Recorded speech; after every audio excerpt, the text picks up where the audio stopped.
wanaagsan kusoo dhawaada channelka Salma Vlog and Entertainment. waxaan kusoo gudbinaa waxyaabaan isleenahay daawadayaashiinu waa ay xiiso gelin karaan.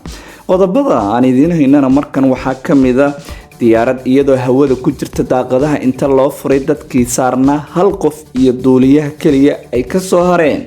maxaa dhacay kadib sheeko qosol leh oo aan ka diiwaan gelinay ayaan idin haynaa. nin salaad subax u socday oo wadada kala kulmay arrin mucjiso ku noqotay ka hor inta masjidka uusan gaarin, iyo 5 mahmaah oo ku saabsan jacaylka iyo jelitaankiisa ayaan idin soo gudbinaynaa. haddaad nagu cusub tahay subscribe dheh si aad noola socoto barnaamijyadeena iyo waxyaabaha kale ee aan soo gelin doono hadduu Ilaahay raalli ka noqdo. gambaleelka furo oo meeshaas gaduudan taabo si aad noola socoto. mahadsanid. magacaygu waa Xasan Xayi Cabdullaahi. waxaan mar kale idinku soo dhaweynaynaa qaybta qosol iyo qaraaxo. daafurka ayaan marka hore ka dhiganaynaa mid ka mid ah qasiidooyinka Nabi Amaanka. يا رب صل على النبي والآل والصحب العظيم. يا رب صل على النبي والآل والصحب العظيم. صلوا على خير العباد المصطفى كنز الرشاد شفيعنا يوم المعاد إنا بلغنا إلى المراد. يا رب صل على النبي والآل والصحب العظيم. يا رب صل على النبي والآل والصحب العظيم. جمال نور المصطفى وفا ووفى بالوفاء وعيشنا منه صفا للوف من حسن الوداع. يا رب صل على النبي والآل والصحب العظيم. يا رب صل على النبي والآل والصحب العظيم. من ضيبة ديب انتشر من ضيب ساد البشر من نوره ضاء القمر أزكى البرايا خيرها.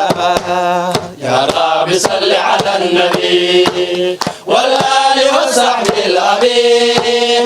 يا رب صل على النبي والآل والصحب العظيم. من ضيبة ديب انتشر من ضيب ساد البشر من نوره ضاء القمر أزكى البرايا خيرها. يا رب صل على النبي والآل والصحب العظيم. يا رب صل على النبي والآل والصحب العظيم. وعومنا بشرى السعود والفوز في ديد المهاد. جمال نور المصطفى وفاء ووفى بالوفاء. يا رب صل على النبي والآل والصحب العظيم. يا رب صل على النبي والآل والصحب العظيم. جماله لما بدا أهدى إلى خلق الهدى ونوره يجلو سدا نداه يروي كل سال.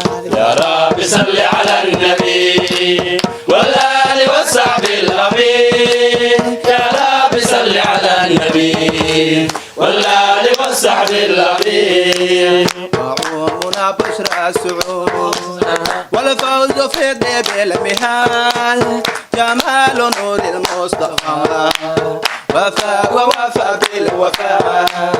يا رب صل على النبي والآل والصحب العظيم. يا رب صل على النبي والآل والصحب العظيم. كمن تمدى ويترم هو طريق فرد الكرم والله بمن حل الحرم والنور عم البلاد. يا رب صل على النبي والآل والصحب العظيم. يا رب صل على النبي والآل والصحب الأبيض بجاه طه مع النقيب لأنه الهادي الحبيب نرجو رضا الله القدير وما مضى لا يعاد يا رب صل على النبي والآل والصحب الأبيض يا رب صل على النبي والآل والصحب الأبيض يا رب صل على النبي والآل والصحب الأبيض يا رب صل على النبي والآل والصحب الأبيض يا رب صل على النبي والآل والصحب الأبيض يا رب صل على النبي والآل والصحب الأبيض يا رب صل على النبي والآل والصحب الأبيض يا رب صل على النبي والآل والصحب الأبيض aan ku bilowno markana nin ayaa waxa uu ahaa duuliye ama dadka diyaaradaha kaxeeye waxaana hadda ka hor la sheegay in looga yeeray dalka Nigeria oo ka mid ah wadamada Afrika kuwooda ugu dadka badan. Nigeria ayaana waxa laga soo qaaday dadka aan maskaxda caafimaad ahaan taam ka ahayn ama waxay ahaayeen dadka maskaxda ka yar xanuunsan. waxaa loo sheegay dadkan duuliyaha inuu geynayo magaalo ka tirsan wadanka Mareykanka. duuliyihii markii uu tagay magaalada dalka Nigeria ku taala ayuu soo qaaday dadkaasi kadibna diyaaradii waa ay soo kacday oo hawada ay gashay. markii ay hawada bartamaheeda marayso oo ay ka soo fogaatay qadka dhanka Nigeria ayaa dadkii diyaaradda saarnaa oo markii horeba maskaxiyan caafimaad qabin ay qayle iyo buuq iyo boodbood diyaaradii ka dhex bilaabeen. duuliyihii isaga oo yaab iyo amakaag haysta ayaa waxa u yimid mid ka mid ahaa dadka diyaaradda la socday. wuxuu ku yiri duuliye waan ku salaamay. salaanta kadib waa uu ka qaaday waxaana uu markaas kadib ka codsaday sida diyaaradda loo wado inuu baro. markaas ayaa duuliyihii wuxuu ku dhahay taasi waa mid aan kuu samayn doono waan ku barayaa haddii aad dadka buuqa iyo qaylada iyo boodboodka iyo jugta ka dhex wada diyaaradda ee aad wada socoteen aad soo aamusiso ama qaylada inay joojiyaan aad ka soo ogolaysiiso. intuu qoslay ayuu yiri bal wax yar oo cabaara isug. waa uu u tagay oo uu sheegay in uu la hadlay. intuu qoslay ayuu dib ugu soo laabtay duuliyihii wuxuuna ku yiri duuliye warkaagii saan u aqbalay soo muujeedid bal adigana ii fuli oo waxa samaysaa in aad ibarto diyaaradda. waxa uu yiri duuliyihii oo maxaad ku samaysay dadka waaba ay buuqayeen oo ay qaylinayeen boodboodayeen sidee u aamusay. markaasuu yiri su-aashaas jawaabteeda waa tanaa si fudud ayaan aniga u isticmaalay maadaama iyaga aan la mid ahaa. waxa aan siiyey shukulaato iyo nanac aan u qaybiyey kadibna daaqada diyaaradda ayaan u furay. waxaan ku dhahay bal ordaha bannaanka ku soo cayaara. iyagiina sidaas ayay ku wada baxeen.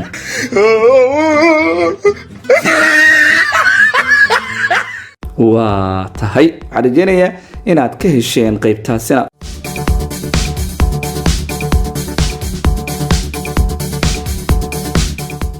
qaybaha kale ayaanu sii gudbaynaa qaybta qosol iyo qaraaxo. bal markan maalin maalmaha ka mid ah ayaa nin salaada subax isagoo u soo kacay doonayana inuu masjidka ku soo tukado. dhar ayuu xirtay kadib waa uu weyse qaatay kadibna masaajidka ayuu u baxay. jidka dhexdiisa ayuu ku kufay ninkii kadibna gurigii ayuu ku soo laabtay isagoo iska bedelay dharkii uu xirnaa ee ka wasaqowday. halkii uu ku kufay markii hore ayuu mar kale haddana ku kufay. boorka ayuu iska tirtiray. markii jidka uu marayay ayuu la kulmay nin gacantiisa ku hayo faynuus ama laambad iftiinkeedu ahaa mid sarreeya. ninkii ayuu weydiiyey wuxuu ahaa faynuus hayihii ayaa ku jawaabay waxaan arkay adiga oo ku kufay jidka 2 mar sidaas darteed waxaan soo qaatay faynuustan si aan jidka kuugu ifiyo. mahad celin ayuu ka bixi waayay arrinkaas kadib labadii nin ayaa masjidka isku raacay, laakiin markii masjidka ay gaareen ayuu ninkii koowaad ugu yeeray faynuswadihii inuu salaada la tukado. faynuswadihii ayaa taasi diiday. ninkii ayaa dhowr mar ka codsaday faynus hayaha inuu tukado, balse mar walba waa uu ka diiday. ninkii labada jeer kufay ayaa weydiiyey faynuswadihii wuxuu u diidan yahay inuu la tukado oo masjidka maadaama uu la yimid. waxa uu ninkaas ku jawaabay, aniga shaydaan ayaan ahay. waxaana ninkii markii jawaabtaas uu helay uu naxay. shaydaankii oo sii wata hadalkiisii ayaa yidhi, adiga oo masjidka u socda ayaan ku arkay, aniga ayaana ku kufsiiyey markii aad guriga ku laabatay oo aad isa soo daahirisay, kadibna aad soo aaday masjidka. ilaahay dembigii oo dhan ayuu kuu dhaafay. mar labaad ayaan haddana ku kufsiiyey, balse haddana masjidka ayaa ku soo laabatay. markani ilaahay wuxuu u dembi dhaafay dhammaan dadkii gurigaada ku noolaa. haddii aan mar saddexaad ku kufsiin lahaa, waxaan ka baqay inuu ilaahay u dembi dhaafo dhammaan dadka ku nool tuulada. sidaas daraaddeed ayaan kaa caawiyey inaad masjidka si nabad ah ku timaado, si aanan dadka tuulada ku nool oo dhan loogu dembi dhaafin adiga daraadda. shaydaankii ayaa sidaas ku yidhi. sheekadan waxay ka tarjumaysaa in salaada subax oo masjidka lagu tukadaa ay faa'iido badan leedahay.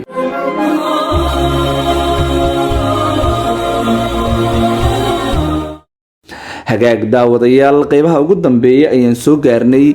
qaybta qosol iyo qaraaxo Salma Vlog and Entertainment ayaana naga daawanaysaan. qaybta ugu dambeysa sheekooyinka ayaan markana ku soo qaadanaynaa 5 mahmah oo jacaylka iyo jilitaankiisa ku saabsan. waa midda koobaad. waxa la yiri jacaylka janjeero hanti laguma soo jiito.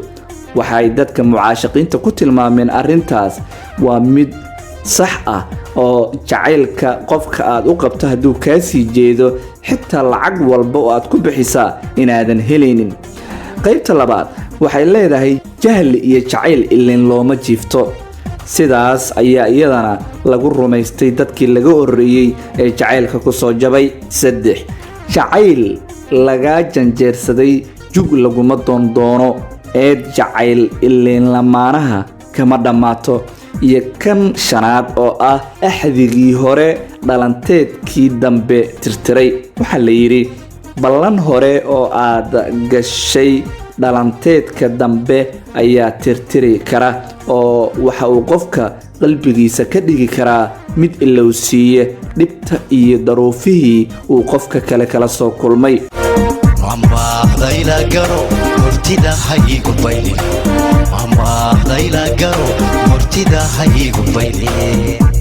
guud ahaan daawadayaal, intaas ayaan kusoo gabagabaynaynaa qaybta qosol iyo qaraaxo oo xigmado ay ku jireen maanta. anigoo xasan xayi cabdulaahi ayaa socodsiinayay, waxaana ka daawanayseen janalka Salma Vlog and Entertainment. inta aan dib dambe isku arki doonno, saaxiibada na daawanayo, nabadgelyo.